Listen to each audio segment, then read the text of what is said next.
Un saludo cariñoso a los que nos hacen el honor de vernos y escucharnos a través de la internet y a los que nos hacen el honor de escucharnos a través de la emisora WPAB de Ponce. Muy especialmente a aquellos que todavía hoy no son independentistas. Un saludo a cada uno de ustedes aquí congregados en esta noche. Un saludo a los organizadores de esta actividad y a los que participan en la misma, Mikey Rivera y Pedro Juan Rivera, Calixto Negrón, el licenciado López Gay, a José Elías Torres, y a mi compañero de estudios en la Universidad Católica durante nuestros años de bachillerato de 1957 a 1961, el profesor Rolando Cartagena Ramos, a quien se le dedica esta actividad, y al licenciado Juan Dalmau Ramírez, secretario general del Partido Independentista puertorriqueño. Los felicito y les agradezco esta actividad tan justiciera en homenaje de recordación y de agradecimiento al héroe, al mártir y al ejemplo del independentismo, Filiberto Ojeda Ríos, quien está más vivo en el día de hoy en el respeto de su pueblo que sus asesinos, representados por Fraticelli y Figueroa Sancha como brazo visible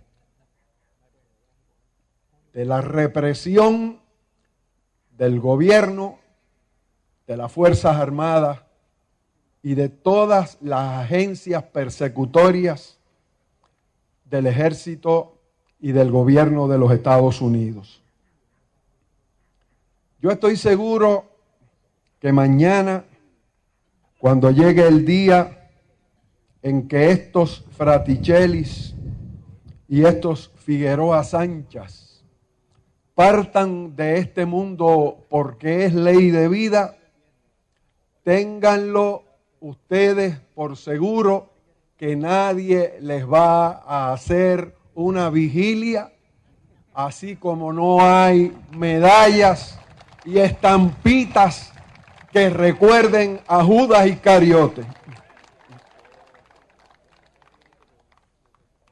Escribí en este pedacito de cartón un bosquejo de algunas cosas que quería decirles, pero muchas de ellas han sido dichas ya por el licenciado López Gay y por el compañero Rolando Cartagena Ramos, quienes me precedieron en el uso de la palabra. Ustedes me van a perdonar esta digresión que voy a hacer, pero me encuentro en mi querido pueblo de Coamo. Me encuentro ante un público y tengo un micrófono en las manos.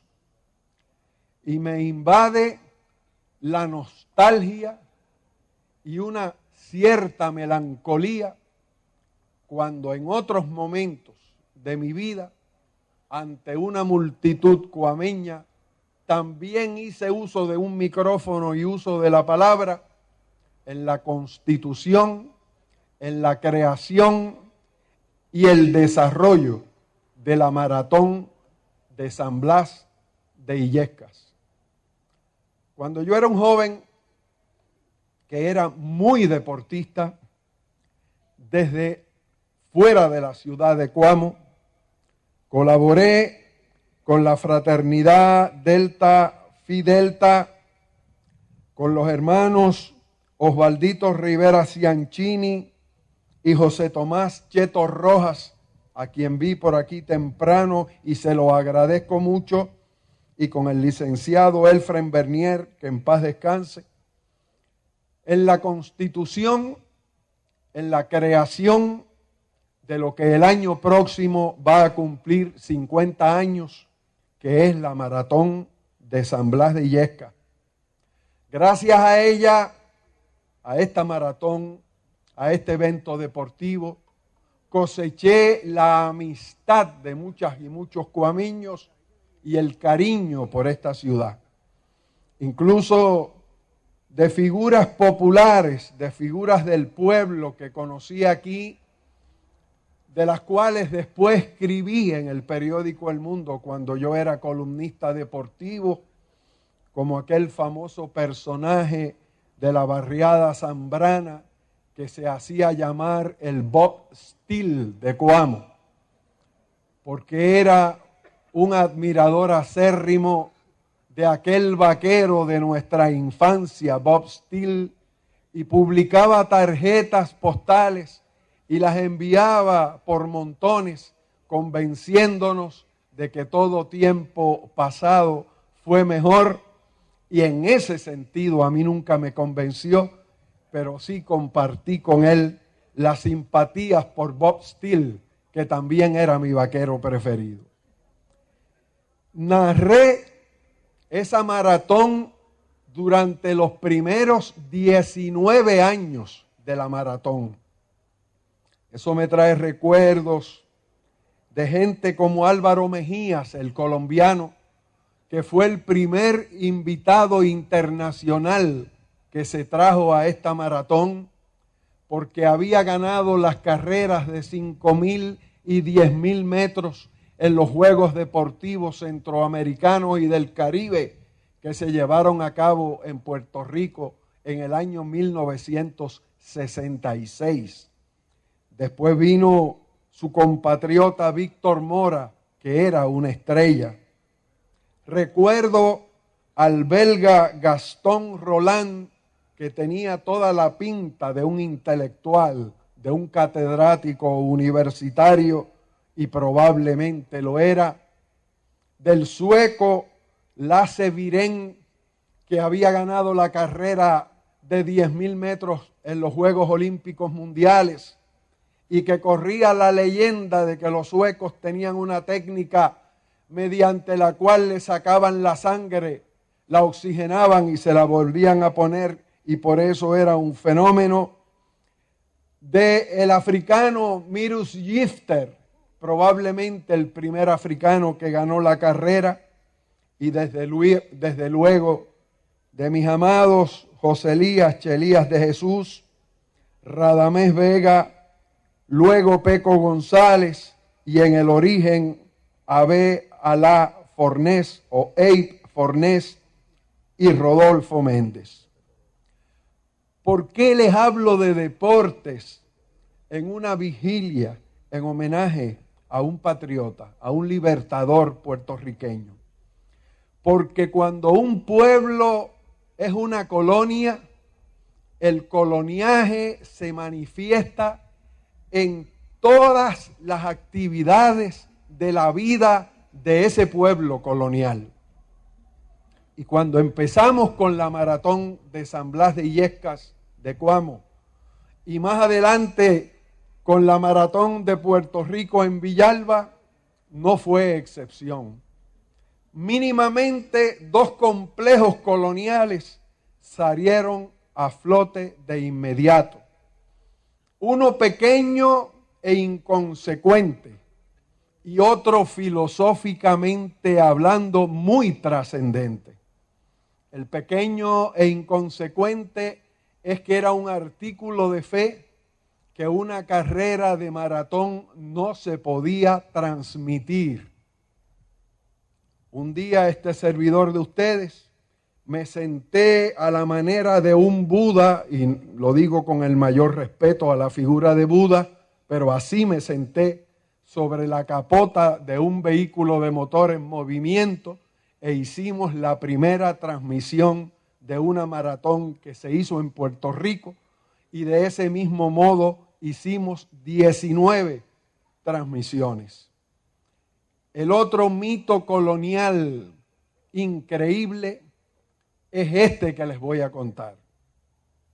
Se convirtió en Puerto Rico en un artículo de fe la creencia generalizada entre todos los deportistas, sobre todo en nuestros mentores en el campo deportivo, de que toda vez que los puertorriqueños nacemos y nos criamos tan cerca del nivel del mar, no tenemos desde el nacimiento necesidad de hacer un gran esfuerzo para inhalar el oxígeno, como tiene que hacerlo un niño de Guatemala, de Bolivia, de Bogotá, de Ciudad de México, y por consiguiente nuestros pulmones eran subdesarrollados o menos desarrollados que los de los hijos de esos países,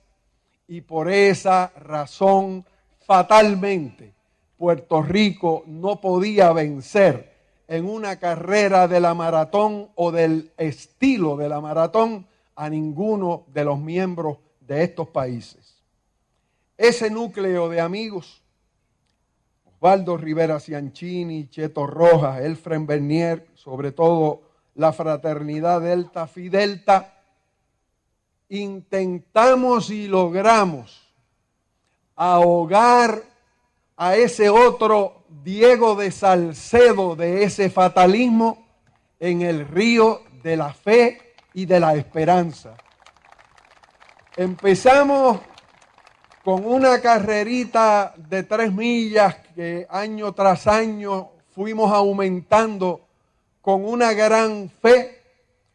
El pueblo hermano de Villalba comenzó a hacer lo propio, el pueblo vecino, y dijimos, y así lo escribimos entonces en el semanario El Debate de la Iglesia Católica, que teníamos la confianza de que un día íbamos a ahogar en el río de la fe y de la esperanza ese mito colonialista.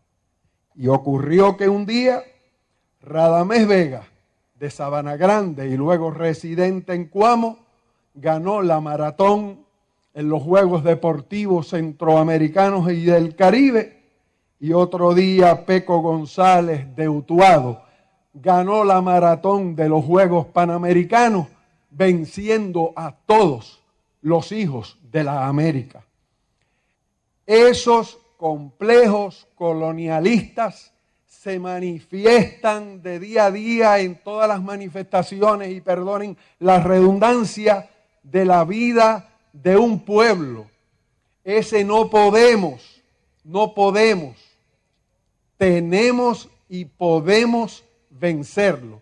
De manera que aunque decidí desligarme de toda actividad deportiva de toda naturaleza desde el 17 de diciembre de 1979, y así lo dije en un acto público, y así lo he hecho hasta esta noche, no podía refrenar la compulsión de recordarles estas cosas en Cuamo, ante un conglomerado de gente y con un micrófono delante de mí. El compañero López Gay entró en el otro tema que había escrito yo en aquella esquinita, en este pedacito de cartón, como bosquejo de las cosas que le quiero decir. Cada vez que tengo la oportunidad de hablar en público, trato de, aunque sea mínimamente, decir algo de esto. Al pueblo puertorriqueño, los poderes interventores, ayer España, hoy los Estados Unidos, nos han robado muchas cosas. Los españoles al principio de la colonización nos robaron el oro. Para 1511 había en Puerto Rico una casa de fundición de oro que se sacaba en gran escala, pero ya para el 1533 se había acabado el oro masivamente en Puerto Rico. Quedaban algunas pepitas que de vez en cuando soltaba el río de Corozal, el de Correger, el de Roy Brown, el río de Corozal, el de la leyenda dorada. La corriente arrastra oro, la corriente está ensangrentada.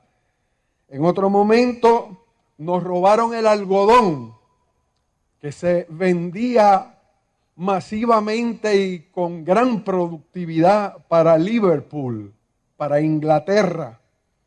Nos robaron el café que tenía nichos en Europa y fama que todavía persiste de ser el de mayor calidad en el mundo. El café que todavía hoy se consume en el Vaticano. Nos robaron el jengibre, que en un momento fue una industria productiva. Nos robaron el azúcar.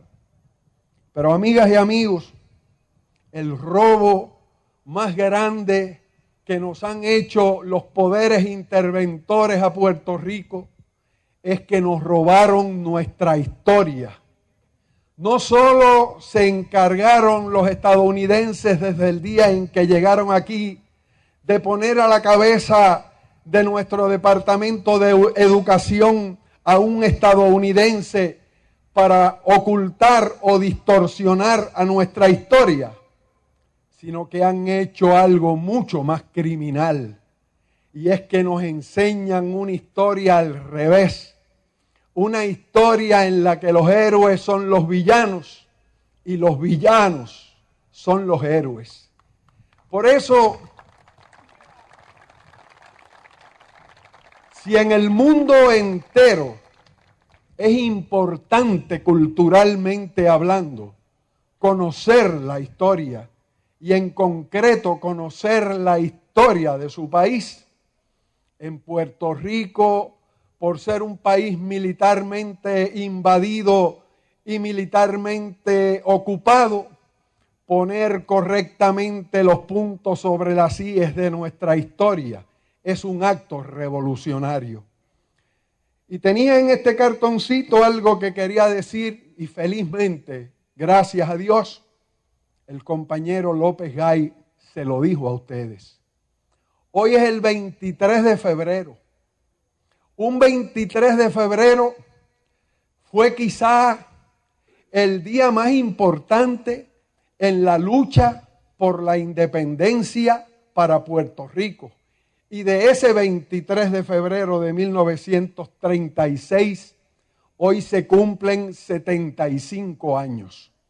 No quiero extenderme, quiero recordar en homenaje a nuestra historia y en homenaje a la verdad, que desde que don Pedro Albizu Campos asumió la presidencia del Partido Nacionalista de Puerto Rico en el año 1930 y dijo que se acababa aquel nacionalismo de cartón, que el nacionalismo bajo su dirección iba a ser la totalidad del pueblo puertorriqueño organizado para el rescate de su soberanía, eso asustó a los poderes que nos habían invadido y que nos tenían militarmente ocupados.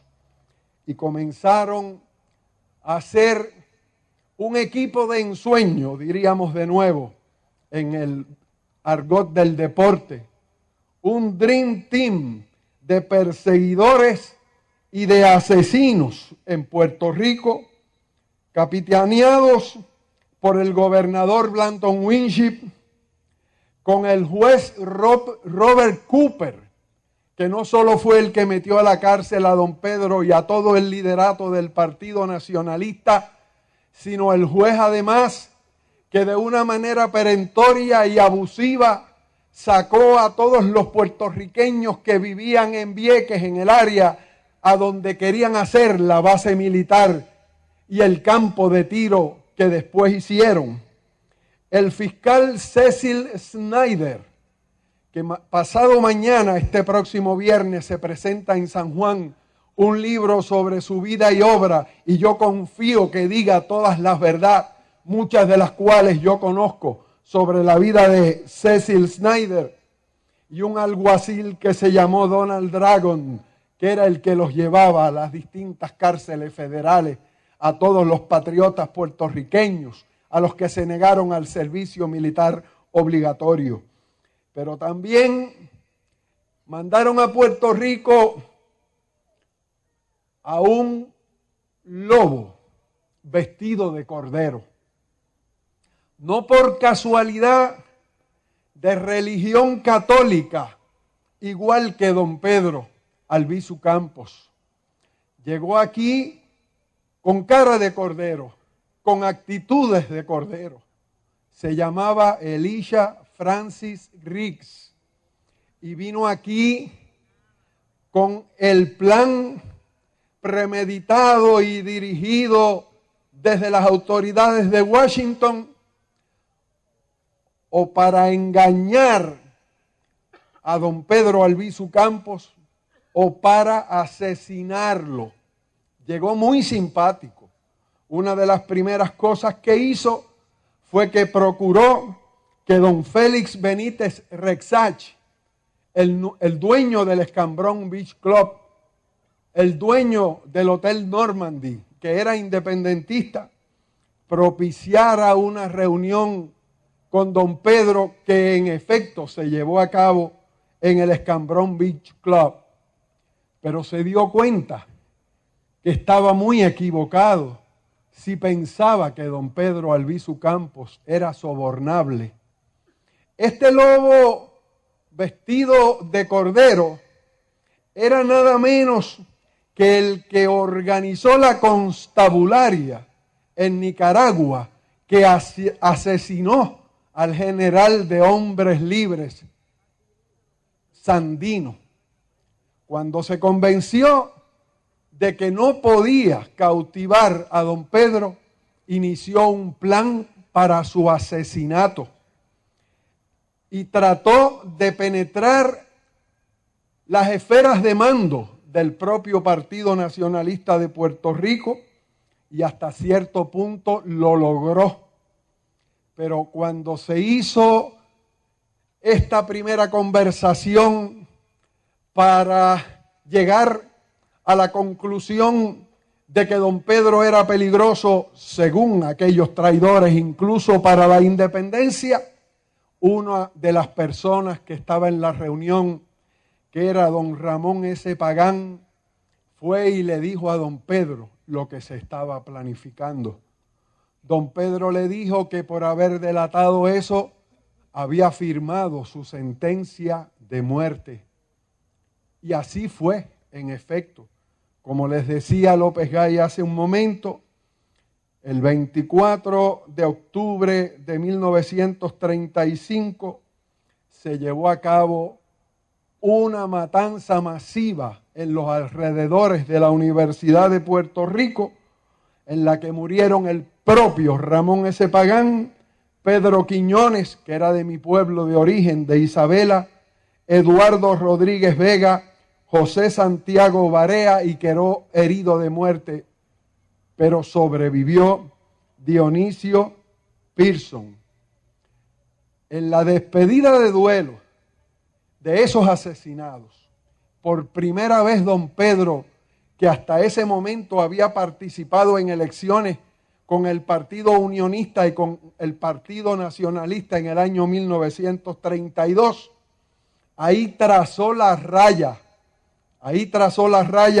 porque si no hubiera sido bastante eso, 3 días después del asesinato masivo, Elisha Francis Riggs, el 28 de octubre de 1935, había dicho en el periódico La Democracia: guerra, guerra, guerra contra el nacionalismo. Y don Pedro había dicho en el mismo periódico: recogemos el guante, guerra, guerra, guerra contra el yanqui.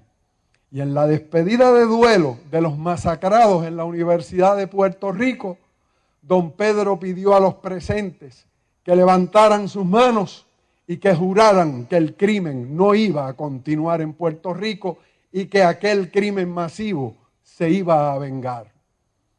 Entonces, el 23 de febrero, tal día como hoy, del año 1936, hace 75 años, los mártires Elías Beauchamp e Irán Rosado ajusticiaron a aquel criminal que era Elisha Francis Riggs. Como les dijo el compañero López Gay, se los llevaron arrestados al cuartel de la policía que entonces estaba en la calle San Francisco del Viejo San Juan y sin más miramientos los ametrallaron. El abogado que defendió a los policías que lo ametrallaron fue el licenciado Alfonso Lastras Charries. Y uno de los periodistas, o uno de los testigos, que presentó en la defensa de aquellos asesinos, fue a un periodista llamado Enrique Ramírez Brau, quien dijo que los nacionalistas, Beauchamp y Rosado, habían tratado de agarrar armas para atacar a la policía. Pasaron años y en el año 1968, este periodista Enrique Ramírez Brau, ya anciano, escribió un libro que tituló Memorias de un periodista. Y entonces, en el 68, dice que él actuó como testigo en defensa de aquellos criminales porque él le debía un favor muy grande al licenciado Alfonso Lastras Charries, pero que la verdad era que él se había subido en una silla y había mirado por una ventana el momento en que masacraron a aquellos patriotas y a aquellos mártires puertorriqueños. Este día, 23 de febrero como hoy, hace 75 años, comenzó un tipo de lucha respetable como lo ha ejercitado todo pueblo invadido y militarmente ocupado, que es el defenderse mediante el uso de las armas para la actividad defensiva. Atando una cosa con otra y ya para terminar, expreso mi inmensa satisfacción al constatar, como ya se me había dicho, que una de las entidades primariamente organizadoras, fundamentalmente organizadoras de esta actividad es el Partido Independentista Puertorriqueño. Hago mías las palabras del querido hermano y compañero de estudios Rolando Cartagena Ramos, cuando dijo que hay una diversidad de modos de luchar y todos son legítimos para aquel que cree en ellos. Lo que no podemos hacer, hermanas y hermanos puertorriqueños, es cancelarnos, anularnos los unos a los otros. Estoy totalmente de acuerdo con el compañero Cartagena. Los métodos de lucha de Filiberto no son los métodos de lucha del PIB, pero ello no niega que lo realmente importante es que los unos y los otros son independentistas, que tienen derecho a luchar a su modo y que deben tener derecho a esperar que otros independentistas no sean los que le cancelen su actividad.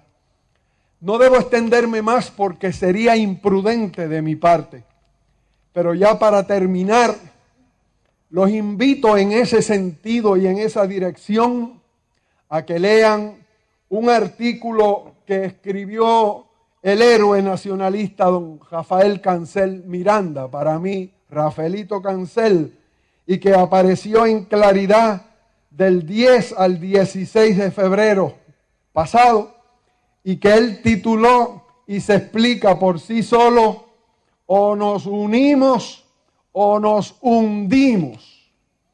Yo estoy feliz de ver que esta actividad está organizada por el Partido Independentista Puertorriqueño, que no comparte los estilos de lucha de Filiberto Ojeda Ríos, pero que está la organización consciente que lo realmente importante es que era, como todos los demás, un independentista y que escogió el modo de lucha más riesgoso para sí mismo hasta el punto en que le costó la vida. Estoy contento, amigas y amigos, de saber que esta semana la FUPI, la Federación de Universitarios Pro Independencia de Puerto Rico, se reunió en el comité del PIB en Ponce. Estoy contento y orgulloso de decirle a ustedes que mañana comienza en los predios del Parque Irán Bithorn el Festival de Apoyo al Periódico Claridad, y que allí habrá un kiosco del PIB con la bandera del PIB. Estoy orgulloso y contento de decirles que en la cena gala para beneficio de Claridad, que es uno de los recursos mediante los cuales se puede mantener ese vocero indispensable de nuestra lucha, había toda una mesa de miembros de la cúpula de mando del Partido Independentista Puertorriqueño. Hermanas y hermanos, así es como es. Les voy a leer para terminar un breve párrafo de las memorias, del libro Memorias de Juan Mari Brás. Esta es la herencia de Mari Brás, compañeras y compañeros, para todos nosotros. Dice Mari: los nuevos vientos que soplan en el independentismo a contrapelo de resentimientos, contradicciones ideológicas y divisiones grupales, nos indican a todos la necesidad de buscar caminos renovados de acción positiva. Para esto es necesario que haya una sana disposición a rectificar por parte de todos, sin excepción, y que podamos reinvertir las energías de todos en una gran avenida unitaria. Este es el legado, este es el testamento de Juan Mari Brás para el independentismo puertorriqueño, y es totalmente cónsono con todos los mensajes que envió a Lares, que envió al Parque Monumento a don Pedro Albizu Campos en el barrio Tenerías de Ponce, Filiberto Ojeda Ríos. Que busquemos coyunturas, que limemos asperezas, que trabajemos armoniosamente aunque discrepemos en los métodos de lucha, porque como dice ese héroe de la lucha por nuestra independencia, Rafael Cancel Miranda, o nos unimos o nos hundimos. Muchas gracias.